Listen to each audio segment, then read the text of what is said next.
In this lesson, we're going to discuss hardware vulnerabilities.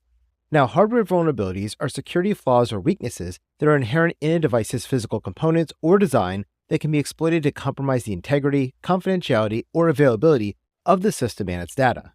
There are numerous different hardware vulnerabilities for us to consider, including the device's firmware, end-of-life hardware, legacy hardware, unsupported systems and applications, unpatched systems, and hardware misconfigurations. It's also important to note that these kind of issues can be present in all kinds of different hardware devices, including servers, workstations, laptops, switches, routers, network appliances, mobile devices, and IoT or Internet of Things devices. Now, first, let's talk about device firmware. Firmware is a specialized form of software that's stored on a hardware device, like a router or a smart thermostat, that's going to provide low-level control for the device's specific hardware. Firmware vulnerabilities can be especially dangerous because they often provide the attacker with full control of a device so that they can manipulate or control the hardware's behavior, which in turn can lead to unauthorized access, data leaks, or even a complete takeover of the affected device. Firmware can be vulnerable for several reasons. The firmware could have been developed without security in mind, or it could have used outdated security practices during its development.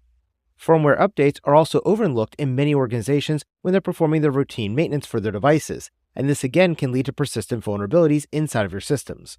Also, firmware often has privileged access to your system, which makes firmware exploitation even more dangerous for defenders and a great target for malicious attackers. To help mitigate firmware vulnerabilities, you should perform regular updates, security auditing, and device hardening to ensure your device remains up to date and secure from potential attacks and exploitation. Second, we need to discuss end-of-life, legacy, and unsupported systems. Now, end-of-life systems refer to hardware or software products that have reached the end of their life cycle so that their manufacturer or developer is no longer providing updates, support, or enhancements for them. Legacy systems are outdated computing software, hardware, or technologies that, while they're still in use, have been largely superseded by newer or more efficient alternatives. And unsupported systems are hardware or software products that no longer receive official technical support, security updates, or patches from their respective vendors or developers. These three concepts are very similar to each other, and often you're going to see people use these terms interchangeably when they're discussing end-of-life, legacy, and unsupported systems and applications. These kinds of systems and applications are particularly vulnerable because any existing security flaws will not be addressed with patches or updates, and this leaves that system exposed to those known vulnerabilities. Third, we have unpatched systems. Now, an unpatched system is a device, application, or piece of software that has not been updated with the latest security patches, so it now remains vulnerable to known exploits and attacks. This usually happens because of an oversight, negligence, or challenges in deploying updates in a timely manner to all of your devices across your enterprise network.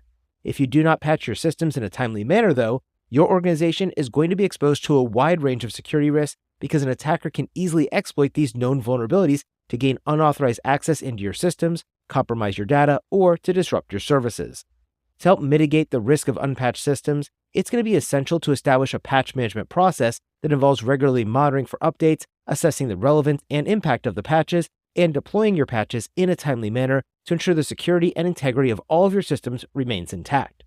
Fourth, we have hardware misconfigurations. Now, a hardware misconfiguration occurs when a device's settings, parameters, or options are not optimally set up, and this can cause vulnerabilities to exist, a decrease in performance, or unintended behavior of your devices or systems.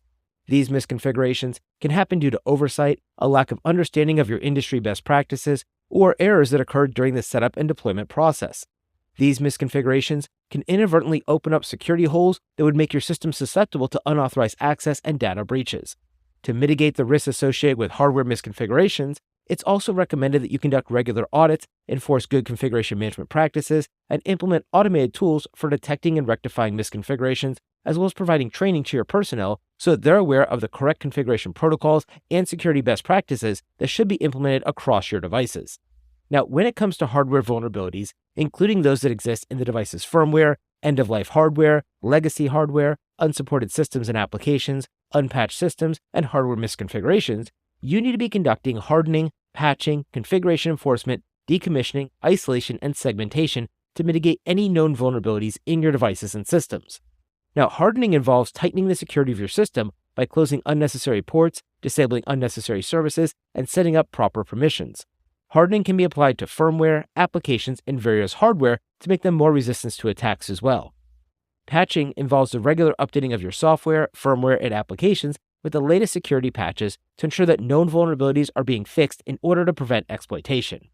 Configuration enforcement is going to be used to ensure that all devices and systems adhere to a standard secure configuration to help prevent any misconfiguration and vulnerabilities from occurring.